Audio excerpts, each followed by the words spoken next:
নমস্কার। গল্প বলবো বলে পরিবারের সকল সদস্যদের জানাই অনেক অনেক ভালোবাসা। আশা করছি সকলে খুব ভালো আছেন। ঈশ্বরের আশিসে আমরাও সকলে ভালো আছি। ভালোবাসা এই জিনিসটা খুবই পবিত্র, জানেন তো। কিন্তু বর্তমান যুগে বেশ কিছু সংখ্যক মানুষের কাছে ভালোবাসাটা একটা নোংরামির জায়গায় চলে এসেছে। ভালোবাসা বলতে তারা দৈহিক সুখকেই বোঝে, কিন্তু ভালোবাসা জিনিসটা আসলে তো সেটা না। অন্তরের একটা পবিত্র বন্ধন। বহুদিন একে অপরকে না দেখেও, তারা কখনো একে অপরকে পাবে না জেনেও ভালোবেসে যায়। এটাই হচ্ছে প্রকৃত ভালোবাসা। চলুন আজ এই রকমই একটা ভালোবাসার গল্প আপনাদের সাথে শেয়ার করি। আজ আপনারা শুনছেন শ্রদ্ধেয় সুলেখক রাজশেখর বসুর লেখা ছোট গল্প যশোমতি। মেজর পুরঞ্জয় ভঞ্জ MD-IMS অনেক কাল হলো অবসর নিয়েছেন। রোগী দেখাও এখন ছেড়ে দিয়েছেন। তার বয়স 75 পেরিয়েছে। কলকাতায় নিজের বাড়ি আছে, কিন্তু স্থির হয়ে সেখানে থাকতে পারেন না। বছরের মধ্যে 8-9 মাস বাইরে ঘুরে বেড়ান। শীতকাল পুরঞ্জয় দেরাদুনে এসেছেন। 8-10 দিন এখানে থাকবেন। রাজপুর রোডে শিবালিক হোটেলে উঠেছেন। সঙ্গে আছে তার পুরনো চাকর বৃন্দাবন। রাত প্রায় 8টা। পুরঞ্জয় তার ঘরে ইজি চেয়ারে বসে একটা বই পড়ছেন। বৃন্দাবন এসে জানালো এক বুড়ি গিন্নিমা দেখা করতে চান। পুরঞ্জয় বললেন, আসতে বলো তাকে। যিনি এলেন তিনি খুব ফর্সা, একটু মোটা, গাল আর তনিতে বলি পড়েছে। মাথায় প্রচুর চুল, কিন্তু প্রায় সবই পেকে গেছে। পরনে সাদা গরদ, সাদা ফ্ল্যানের জাম্মু, তার উপরে সাদা আলোয়ান। গলবস্ত্র হয়ে প্রণাম করে পুরঞ্জয়ের দিকে এক দৃষ্টে চেয়ে রইলেন। পুরঞ্জয় বললেন, কোথা থেকে আসা হচ্ছে? চিনতে পারছি না তো। আগন্তুকা বললেন, আমি আলিপুরের যশোমতি। সে কি, তুমি যশোমতি গাঙ্গুলি? কি আশ্চর্য! গাঙ্গুলি আগে ছিল, এখন মুখুজ্জে। ও, তোমার স্বামী মুখুজ্জে? তোমাকে দেখে চমকে গেছি। 55 বছর পরে আবার দেখা হলো। চিনব কি করে? তোমার এক মাথা কালো চুল ছিল, সাদা হয়ে গেছে। ছিপছিপে গরম ছিল, এখন মোটা হয়ে পড়েছ।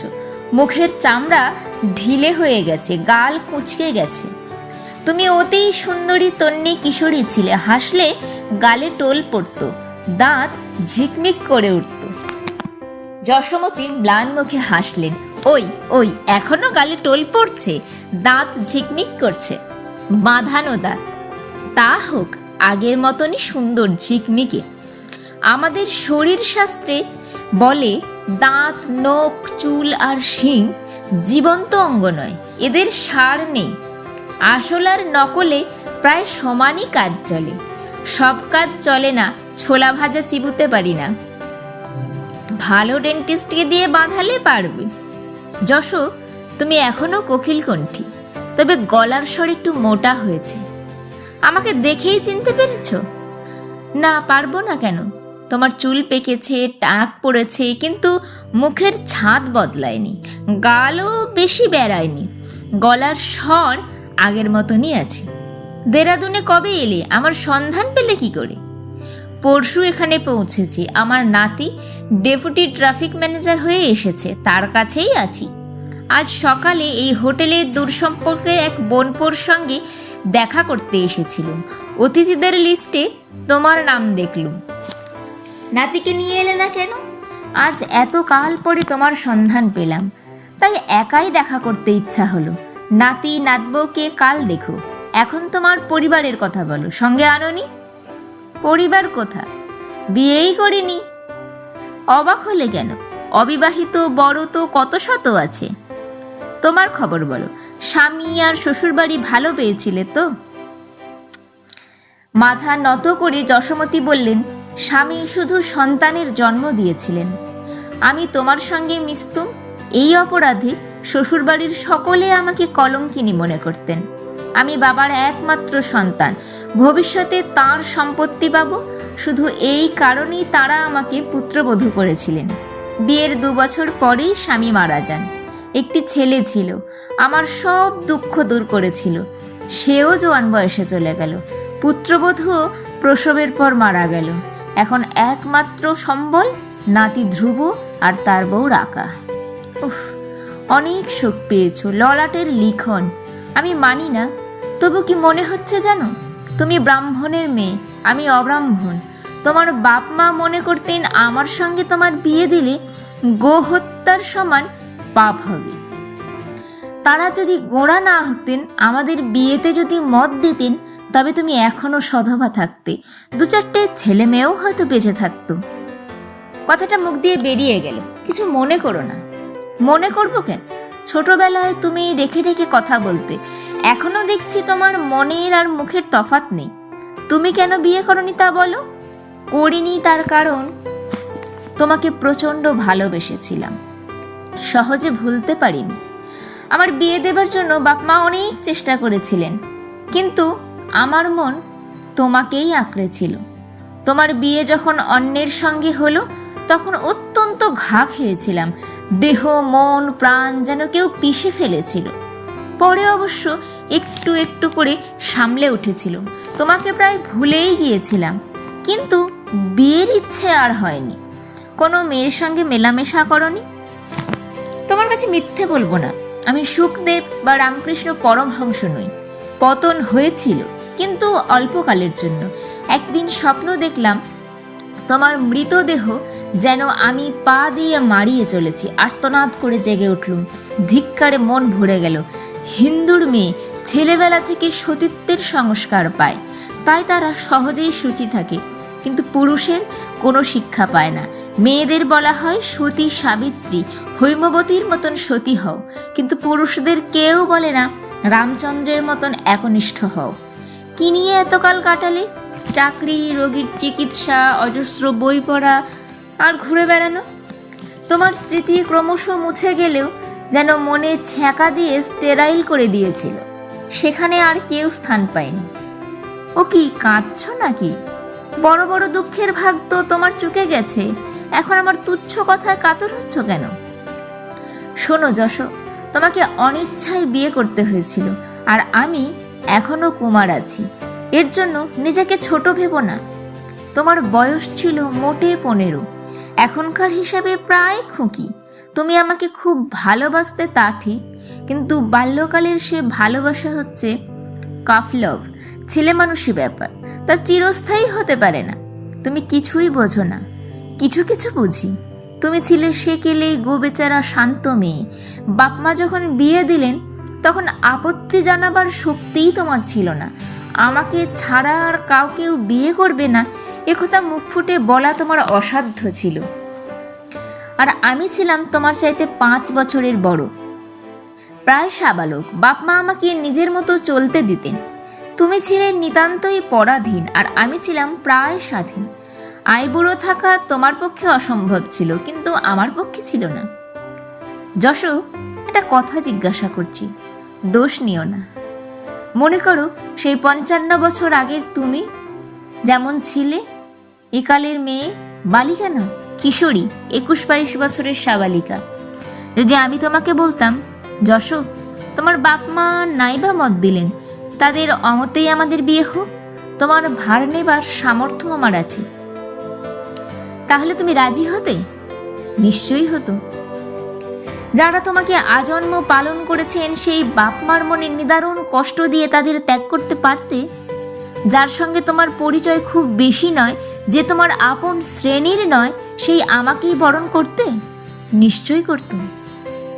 থ্যাংক ইউ যশ, তোমার উত্তর শুনে আমি ধন্য হয়েছি। স্ত্রী পুরুষের আকর্ষণ একটা প্রাকৃতিক বিধান, কিন্তু তার সময় আছে। তখন বাপ মা ভাই বোনের চাইতে প্রেমাস্পদ বড় হয়ে ওঠে। তবে বিবাহের পর স্বামীরও প্রতিদ্বন্দ্বী আসে, সন্তান। কিশোর বয়সে তোমার যা অসাধ্য ছিল, সমাজের দৃষ্টিতে যা অন্যায়ও গণ্য হতো, যৌবনকালে বিনা দ্বিধায় তা তুমি পারতে। তোমার এই কথা শুনে আমি কৃতার্থ হয়েছি। কি যে বলো তার ঠিক নেই। 15 বছরের সুশ্রী যশো যে কথা বলতে পারেনি বলে তোমার মন ভেঙে গিয়েছিল, সেই কথা 70 বছরের বড় বিশ্রী যশো তোমাকে আজ মুখ ফুটে বলতে পেরেছে। এতে তোমার লাভটা কি হলো? তুমি কৃতার্থই বা হবে কেন? যা ঘটেছিল তার বদলে যদি অন্যরকম ঘটত। এরকম চিন্তা তো আকাশ কুসুম রচনা, বুড়ো বুড়ির পক্ষে নিছক পাগলামি। পাগলামি নয়, মনের পটে ছবি আঁকা। যে অতীতকাল চলে গেছে, তার ধ্বংস হয়নি, তাকে আবার কল্পনার জগতে ফিরিয়ে আনা যায়, তবে নতুন করে রং দেওয়া চলে। যাকগে, ওসব বাজে কথা। শোনো, তুমি কাল আমার ওখানে খাবে, টপকেশ্বর রোড, জিম কার্বেট লজ। সন্ধ্যা 7টা নাগাদ এসো। আসবে তো? নাতিকে পাঠাতে পারি, সঙ্গে করে নিয়ে যাবে। না না, পাঠাতে হবে না, আমি একাই যেতে পারবো। ওদিকটা আমার জানা আছে। কিন্তু রাত্রে আমি দুধ মুড়ি কি চিড়ে দই খাই। বেশ তো, ফলারেরই ব্যবস্থা করব। যশোমতী চলে গেলেন।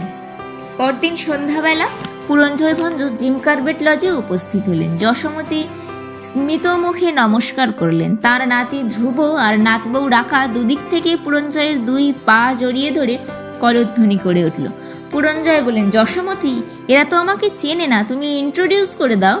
যশোমতী বললেন, 55 বছর পরে কাল তোমাকে দেখেছি, আমি তোমার কতটুকু জানি, তুমি নিজেই পরিচয় করিয়ে দাও না। পুরঞ্জয় বললেন, বেশ। শোনো দাদা ভাই ধ্রুব, আর কি নাম তোমার? রাকা। আমি হচ্ছি doctor Puranjoy Bhanj, major IMS retire. চিকিৎসাবিদ্যা এখন প্রায় ভুলেই গেছি। বহু কাল আগে তোমাদের এই ঠাকুমার ছেলেবেলার সঙ্গী ছিলাম। আলিপুরের আমাদের বাড়ি পাশাপাশি ছিল। ওকে খেপাবার জন্য আমি বলতুম যশোটা থসথসোটা, উনি আমাকে বলতেন পরোটা ঘুরঘুরেটা। আমরা যেন ভাই বোন ছিলাম। ধ্রুব বলল, শুধুই ভাই বোন? তার চাইতে বরং বেশি। একদিন দেখা না হলে অস্থির হতুম। হি করে হেসে রাখা চলল। দাদু, শুনেছি আপনি স্পষ্ট বক্তা লোক, রেখে ঠেকে কিছু বলতে পারেন না। কেন কষ্ট করে বানিয়ে বানিয়ে মিছে কথা বলবেন? মন খোলসা করে বলে ফেলুন, আমরা সব জানি। আমাদের জেরার চোটে ঠাকুমা সব কবুল করেছেন। পুরঞ্জয় বললেন, যশো, তুমি দিব্যি একজোড়া সুখসারি টিয়া পাখি পুষেছ, এরা আমাকে ফ্যাসাদে ফেলবে না তো? হাত নেড়ে রাখা বলল, না না, আপনার কোনো চিন্তা নেই, নির্ভয়ে সত্যি কথা বলুন। ঠাকুমা আর আমরা সবাই খুব উদার, আমাদের কোনো সেকালে অন্ধ সংস্কার নেই। বেশ বেশ, তাহলে নিশ্চয় শুনেছ যে যশোর সঙ্গে আমার প্রচণ্ড প্রেম হয়েছিল। তারপর ওর বিয়ে হয়ে যেতেই আমাদের ছাড়াছাড়ি হলো। মনের দুঃখে আমি বোম্বাইয়ে গিয়ে মেডিকেল কলেজে ভর্তি হলাম, তারপর বিলেতে গেলাম। কাল 55 বছর পর আবার ওর সঙ্গে দেখা হলো। প্রায় ভুলেই গিয়েছিলাম, কিন্তু দেখে হঠাৎ মনের মধ্যে একটা তোলপাড় উঠল, যাকে বলে আলোড়ন, বিক্ষোভ, আকুলি বিকুলি। ধ্রুব বলল, অবাক করলেন দাদা, বুড়িকে হঠাৎ দেখে বুড়োর ওল্ড ফ্লেম দপ করে জ্বলে উঠল? আগেকার প্রেম উতলে উঠল? ঠিক আগেকার প্রেম নয়, অন্যরকম আশ্চর্য অনুভূতি। তোমাদের তা উপলব্ধি করবার বয়স হয়নি। যথাসম্ভব বুঝিয়ে দিচ্ছি, শোনো। নিশ্চয়ই জানো তোমাদের এই ঠাকুমা অসাধারণ সুন্দরী ছিলেন। রাকা বলল, আমার চাইতেও? মাই ডিয়ার ইয়াং লেডি, তুমি সুন্দরী বটে, কিন্তু তোমার সেকালের দিদি শাশুড়ির তুলনায় তুমি একটা পেঁচি। যদি দৈবক্রমে ওর সঙ্গে আমার বিয়ে হতো, তাহলে গত 55 বছরে আমার চোখের সামনেই উনি ক্রমশ বুড়ি হতেন। ধাপে ধাপে নয়, একটানা ক্রমিক পরিবর্তন। কিশোরী থেকে যুবতী, তারপর মধ্যবয়স্কা, প্রৌঢ়া, তারপর বৃদ্ধা। সবই সইয়ে সইয়ে তিল তিল করে ঘটত। আমার আশ্চর্য হবার কোনো কারণ থাকত না। কবে উনি মোটাতে শুরু করলেন, কবে চশমা নিলেন, কবে দাঁত পড়ল, কবে চুলে পাক ধরল, প্রেমালাপ ঘুচে গিয়ে কবে সাংসারিক নিরস বিষয় একমাত্র আলোচ্য হয়ে উঠল, এ সবই আমি লক্ষ্য করতাম না। বক্ষলতার যৌবন বারবার ফিরে আসে, কিন্তু মানুষের ভাগ্যে তেমন হয় না। বাল্য যৌবন জরা আমাদের অবশ্যম্ভাবী, তার জন্য আমরা প্রস্তুত থাকি। কিন্তু সেকালের সেই পরমা সুন্দরী কিশোরী যশো আর 55 বৎসর পরে যাকে দেখলাম সেই বৃদ্ধা যশো, এই দুইয়ের আকাশ পাতাল প্রভেদ। তাই হঠাৎ একটা প্রবল ধাক্কা খেয়েছিলাম। রাখা বলল, হায় রে পুরুষের মনোরূপ ছাড়া আর কিছুই বোঝে। আমি এখনই তো পেয়েছি, বুড়ো হলে কি যে গতি হবে জানি না। ভয় নেই দিদি, তোমার ক্রমিক রূপান্তর ধ্রুবর চোখের সামনে একটু একটু করে হবে। ও টেরই পাবে না, ডায়েরিতেও নোট করবে না। শেষ বয়সে যদি হাড় গিলে কি শুকুনি গৃহিণী হয়ে পড়ো, তাতেও ধ্রুব শক্ট হবে না। প্রেমের দুই অল্প, একটা দেহাশ্রী আর একটা দেহাতীত। তোমাদের মনে এখন একসঙ্গে দুটো মিশে আছে, কিন্তু যতই বয়স বাড়বে ততই প্রথমটা লোপ পাবে, শুধু দ্বিতীয়টাই শেষ পর্যন্ত টিকে থাকবে। রাকা বলল, 55 বছর পরে ঠাকুমাকে হঠাৎ দেখে আপনার মনে একটা ধাক্কা লেগেছিল তা বুঝলুম, কিন্তু তার ফলে আপনার হৃদয়ের অবস্থা অর্থাৎ ঠাকুমার প্রতি আপনার মনোভাব কিরকম দাঁড়ালো? পরপর দুটো অনুভূতি হলো। যশোমতীর দুই রূপে দেখলুম, ওকে ভুলেই গিয়েছিলাম, কিন্তু ওর হাসি দেখে আর গলার স্বর শুনে 55 বছর আগেকার সেই তন্নি কিশোরী মতি মনের মধ্যে ফুটে উঠল। তার কিছুমাত্র বিকার হয়নি, একেবারে যথাযথ অক্ষয়ের হয়ে আছে। তার যে পরিবর্তন পরে ঘটেছে তা তো আমি দেখিনি, সেজন্য তার কোনো প্রভাবই আমার চিত্তস্থিত মুক্তির উপর পড়েনি। তারপরেই যশোর অন্য এক রূপ দেখলুম, দেহের নয়, আত্মার। আমার বুদ্ধিতে মন আর আত্মা একই বস্তু, বয়সের সঙ্গে তার পরিবর্তন হয়, কিন্তু ধারা বজায় থাকে। সেই জন্যই চিনতে পারা যায়। যেমন নদীর জলপ্রবাহ নিত্য নতুন, কিন্তু প্রবাহিনী একই। যশোমতীর কথাই বুঝলাম, উনি সেই আগের মতোই সংস্কারের দাসী, গুরুজনের আজ্ঞাপালিকা, ভীরু মেয়ে নন। ওর স্বাধীন বিচারের শক্তি হয়েছে, মনে কথা বলবার সাহস হয়েছে। উনি যদি সেকালের কিশোরী না হয়ে 21-22 বছরের আধুনিকা হতেন, তবে সমস্ত বাধা অগ্রাহ্য করে আমাকেই বরণ করতেন। যশোমতী বললেন, এই তোরা চুপ কর, কেন ওকে এত বকাচ্ছিস? খেতে দিবি না? রাকা বলল, বারে, উনি নিজেই তো বক বক করছেন, আমরা শুধু একটু উস্কে দিচ্ছি। আসুন দাদু, এবার খেতে বসুন। যশোমতী বললেন, টেবিলে খাবার দেব না আসন পেতে দেব? পুরঞ্জয় বললেন, খাওয়াবে তো ফল, আর টেবিলে তা মানায় না, আসনই ভালো, মেঝেতেই বসবো।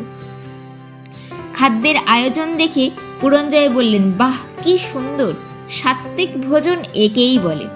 সাদা কম্বলের আসন, সাদা পাথরের থালায় ধপধপে সাদা চিড়ে, সাদা কলা, সাদা সন্দেশ, সাদা বরফি, সাদা নারকেল কোড়া, সাদা পাথর বাটিতে সাদা দই, আবার সামনে একটি সাদা বেড়াল বসে আছে। যশো, তোমার রুচির তুলনা নেই।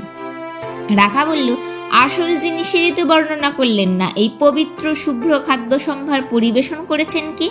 একজন শুভ্র বসনা, শুভ্রকেশা, শুভ্রকান্তি, সুচিস্মিতা সুন্দরী, যার দুটো মতি আপনার চিত্তপটে পার্মানেন্ট হয়ে আছে। পুরঞ্জয় বললেন, সাধু সাধু, চমৎকার, বহুত আচ্ছা, ওহ আহ, খুব এক্সিলেন্ট। রাকা বলল, দাদু, একটি কথা নিবেদন করি, আমাদের দুজনকে যশোমতী তো আপনি সুখসারী বলেছেন, আমি বলি কি, আপনিও আমাদের এই নীড়ে ঢুকে পড়ুন, ঠাঁই আছে। যশোমতী দেবীর পানি গ্রহণ করুন, দুটিতেই ব্যঙ্গমা ব্যঙ্গমীর মতো আমাদের কাছে থাকবেন, সবাই মিলে পরমানন্দে দিন যাপন করব। যশোমতী বললেন, যা যা, বেশি জ্যাঠামি করিস না। পুরঞ্জয় বললেন, শোনো রাকা দিদি, বুড়ো বুড়ির বিয়ে বিলাতে খুব চলে, ভবিষ্যতে হয়তো এদেশেও চলবে, যেমন স্মোকড হোম আর সার্ডিং চলছে, কিন্তু আপাতত দৃষ্টিতে এদেশের রুচিতে তা বিকট, তার দরকারও কিছু নেই। যশোমতী ছাপ আমার মনে পাকা হয়ে আছে, ওর আত্মার স্বরূপও আমি উপলব্ধি করেছি, উনিও আমাকে ভালো করেই বুঝেছে। এর চাইতে বেশি উনিও চান না, আমিও চাই।